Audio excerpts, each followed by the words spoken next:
Vijay consultancy 3 సంవత్సరాల నుంచి పెట్టినప్పటి నుంచి ప్రతి సంవత్సరం ఆ అబ్బాయి మీద ఏదో ఒక విషయం, ఏదో ఒక పేపర్ కటింగ్, ఏదో ఒకటి వస్తూనే ఉండగా మేము ప్రతి సంవత్సరం పోయి అందరూ కలిసి రే ఇది కాదు, ఇలా చేసుకో, ఇలా చేసుకొని ప్రతి సంవత్సరం పోయి హెచ్చరించడం జరుగుతుంది.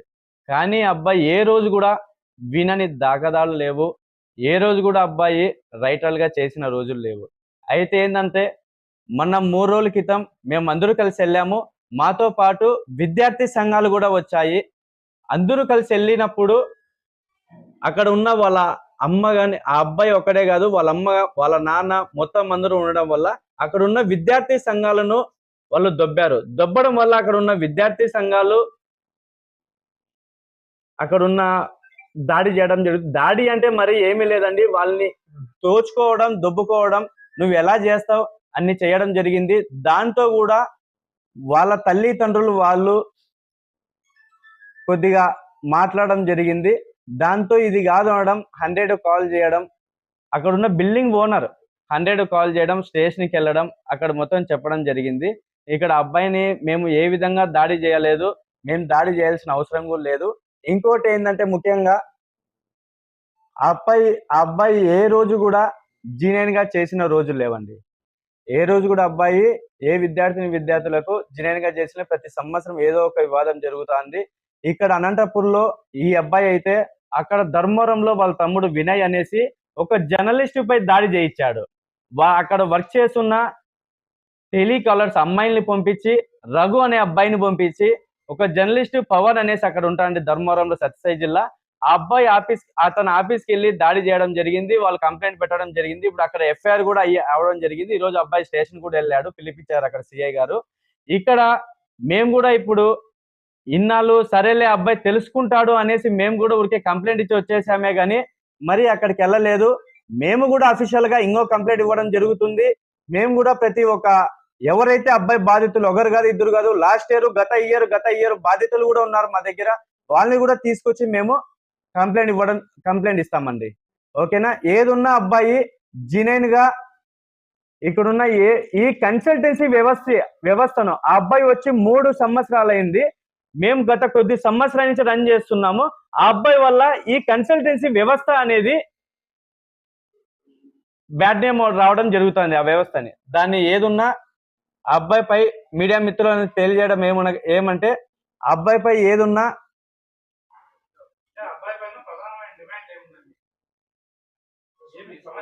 అబ్బాయి ఏదున్నా జెన్యూన్ గా చేసుకుంటే, రైటరల్ గా చేసుకుంటే మాకు ఎటువంటి ఇబ్బంది లేదండి. అబ్బాయి ఏదున్నా పేరెంట్స్ కి మేము ఫ్రీ ఇస్తాం, మేము ఫ్రీ సీట్లు ఇస్తాం, హాస్టల్ కూడా ఫ్రీ ఇస్తాం. ఎస్సీ ఎస్టీ హాస్టల్ పాపం పేరెంట్స్ తల్లిదండ్రులకు పల్లెల్లో ఉన్న వాళ్ళకి పాపం అమ్మాయిలు తెలియదు కాబట్టి అలా చెప్పడం తప్పు.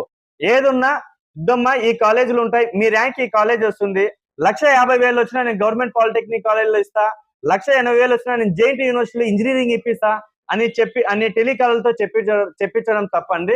ఏదున్నా అబ్బాయి నీ ర్యాంక్ కి గవర్నమెంట్ యూనివర్సిటీలు రావమ్మా, నీ ర్యాంక్ కి ప్రైవేటు కాలేజీలు వస్తాయి అని ఏదని చెప్పితే మాకు చాలు. ఏదైనా అబ్బాయి రైటల్ గా చేసుకుంటే మాకు ఎటువంటి ఇబ్బంది లేదు. మాకు అబ్బాయి శత్రువు కాదు, మాకు అబ్బాయి వల్ల ఎటువంటి ఇబ్బంది లేదు. అబ్బాయి ఏదైనా జెన్యూన్ చేసుకోమను.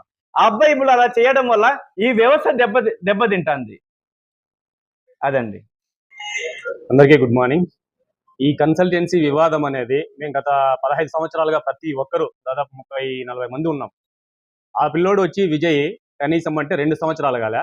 ప్రతి మా కోచింగ్ నుంచి 100 మంది పాస్ అయినారు. మేము గత 10 సంవత్సరాలుగా ఉన్నారు అంటారు. కనీసం వాడు ఆఫీస్ పెట్టి కూడా 2 సంవత్సరాలు కాలేదు. మేము 10 సంవత్సరాలు అయింది, 25 సంవత్సరాలు అయింది, మంచి పాస్ అవుట్ ఉంది అని చెప్తా ఉన్నాడు. యాక్చువల్లీ ఇది ర్యాంకుని బట్టి, క్యాస్ట్ని బట్టి కాలేజ్ అలర్ట్ అవుతుంది. 1,00,000 ర్యాంక్ వచ్చినా నేను ఫ్రీ సీటీ ఎట్లా ఇప్పిస్తాడు గవర్నమెంట్? దాంట్లో 20-25,000, 10,000 లోపల ర్యాంక్ వస్తేనే మనకు గవర్నమెంట్లో వస్తుంది మినిమం.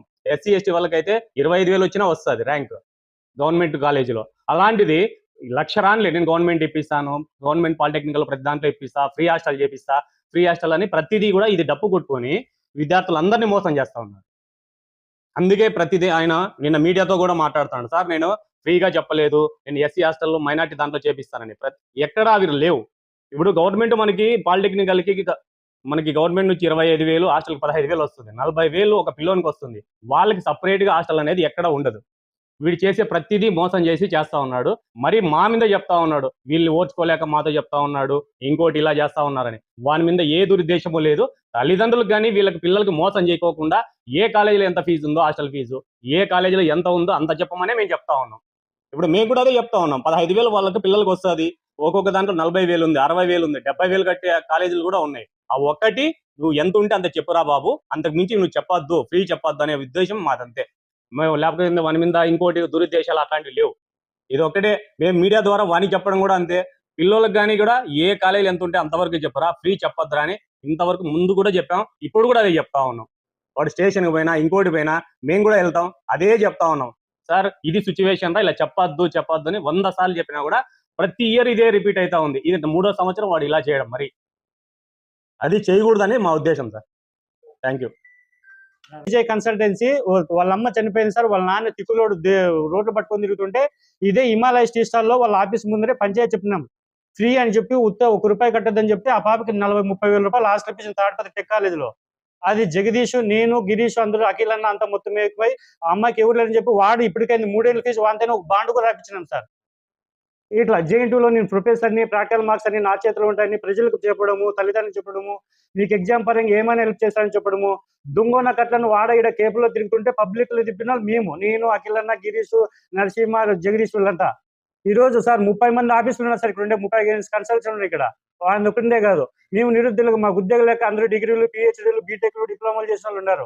ఉద్యోగాలు లేక ఏదో ఆసరా చేసుకొని ఒక కాలేజీతో టైఅప్ వేసుకొని మాకు వాళ్ళతో జీతాల వరకు మా కుటుంబాన్ని పోషించుకుంటున్నాం. అలాంటిది నువ్వు ఒక్కడే అందరినీ కృష్ణపడుతుంగా 20-30 వేల పేరు పెట్టి నువ్వు కంప్లైంట్ చేయడము, విచారిస్తానని తప్ప మేము చేసినామా మీరు చేసినారు ఒకసారి ఆలోచించండి. ఎస్సీ ఎస్టీ వాళ్ళని ఎందుకు టార్గెట్ చేసినారు? నేను ఎస్సీ జనరల్ సెక్రటరీ జిల్లా సార్. ఎందుకు టార్గెట్ చేసినావు? నీకు డేటా ఎట్లా వచ్చింది ఎస్సీది? ఇప్పుడు దీనిపైన మేము ఎస్సీ కమిషనర్కి, ఎస్టీ కమిషనర్ కూడా ఫిర్యాదు చేస్తాం సార్. డిఆర్ఓ గారికి, డిఓ గారికి కూడా కంప్లైంట్ చేస్తాం, ఆర్ఓ గారికి.